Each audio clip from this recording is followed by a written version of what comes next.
আলবিলি recipe পক্ষ থেকে আপনাদের সকলকে নমস্কার।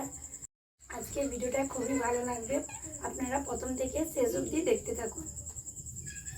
দেখুন বন্ধুরা, চিংড়ি মাছ আলু দিয়ে আমি আজকে রেসিপিটা বানাচ্ছি। যেহেতু গরম তাই ভাবছি যে চিংড়ি মাছটা হলুদ ঝোল করে নিই ঝিঙে দিয়ে, তাই বাড়ি থেকে ঝিঙে তুলে এনেছি। আজকে দেখুন এতটাখানি আমি ঝিঙে খুব সুন্দর করে কেটে ধুয়ে রেখেছি, আলুটাকে খুব সুন্দর করে কেটে ধুয়ে রেখেছি এবং চিংড়ি মাছটাকে খুব সুন্দর করে কেটে আমি লবণ মাখিয়ে নিয়েছি। হলুদটা দিচ্ছি না এখন, পরে আমি দিয়ে দেব। আর নিয়েছি যে উপকরণগুলো আপনাদের দেখে নিচ্ছি।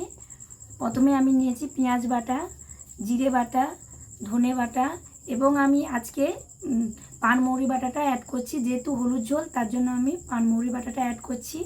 আর নিয়েছি তেজপাতা, হলুদ, লবণ, টমেটো কুচি, 5 ফোড়ন এবং সঙ্গে নিয়েছি 2টো কাঁচা লঙ্কা। দেখুন বন্ধুরা, আমি উনুনটা তো ধরিয়ে দিয়েছি। এবার আমি তেল দিয়ে দিচ্ছি কড়াইতে, সর্ষের তেল দিচ্ছি। এবার আমি আলুটার উপরে হালকা করে লবণ ছড়িয়ে দিচ্ছি, হালকা করে হলুদের গুঁড়ো দিয়ে দিচ্ছি।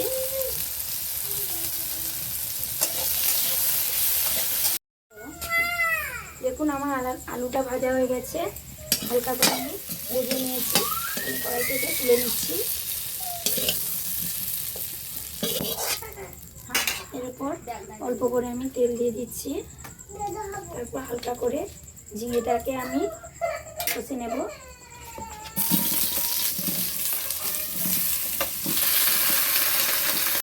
এবার আমি ঝিঙেটা কড়াতে দিয়ে দিয়েছি। এবার হালকা করে লবণ দিয়ে দিচ্ছি ঝিঙের উপরে, হালকা করে হলুদের গুঁড়ো দিয়ে দিচ্ছি, দিয়ে একটু ভালো করে নেড়ে চেড়ে নাড়িয়ে নেব।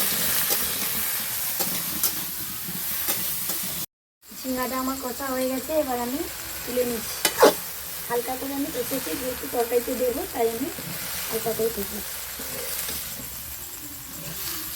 আমি চিংড়ি মাছটাই যে লবণ দিয়ে রেখেছি সেটাকে আমি হলুদ দিয়ে মিক্সড করে নিচ্ছি।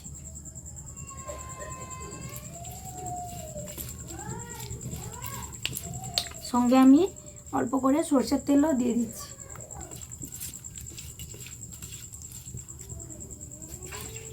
এবার আমার কড়াইটা গরম হয়ে গেছে, আমি তেল দিয়ে দিচ্ছি। 5 ফোড়ন, তারপর আমি দিয়ে দিচ্ছি তেজপাতা,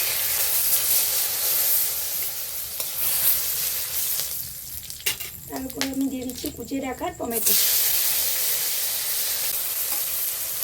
এবার আমি দিয়ে দিচ্ছি বেটে রাখা পেঁয়াজ,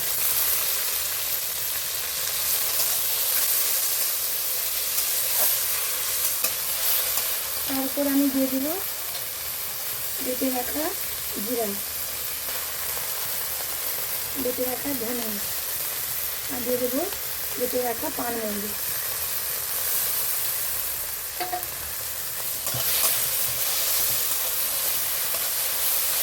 আজকে আমি যেহেতু জিরে ধনে দিয়ে ঝোল করছি তাই আমি পানমৌরিটাও এর সঙ্গে অ্যাড করছি। খুব ভালো করে মশলাটাকে আমি কষে নেব।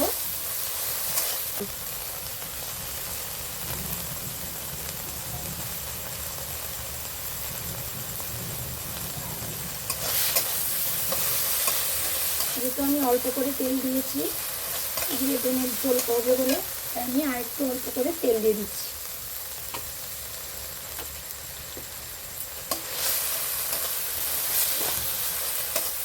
তেল দিচ্ছি তার কারণ যে আমি চিংড়ি মাছটা আগে থেকে ভেজে নিইনি, এই মশলার উপরেই কষে নেব। এবার আমি দিয়ে দিচ্ছি মিক্সড করা চিংড়ি মাছটা।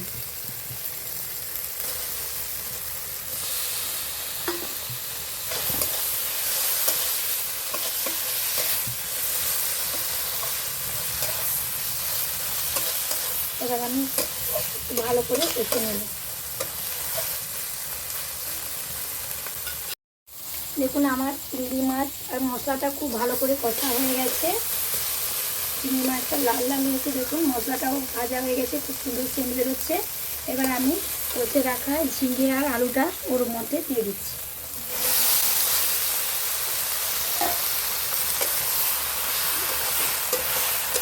দিয়ে আমি একটু ভালো করে কষে নেব।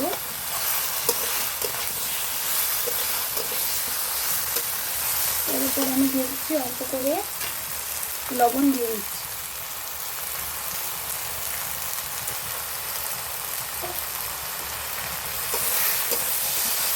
দেখুন আপনারা বাড়িতে এইভাবে বানিয়ে খেয়ে দেখুন, খুব সুন্দর খেতে লাগে, একবার খেলেই মুখে লেগে থাকবে।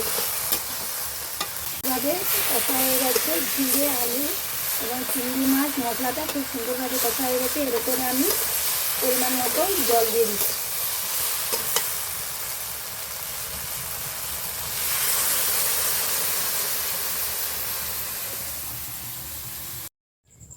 দেখুন আমি জলটা দিয়ে দিয়েছি। দেখুন এবার আমি এই কাঁচা লঙ্কা দুটো বকা সমেত ঝোলতে দিয়ে দিচ্ছি। যেহেতু বাচ্চা বয়স্করা খাবে, তাই আমি লঙ্কাটাকে গোটাগটি পুরো দিয়ে দিচ্ছি। আমার এই রেসিপিটা রান্না হয়ে গেছে, দেখুন খুবই সুন্দর লাগছে।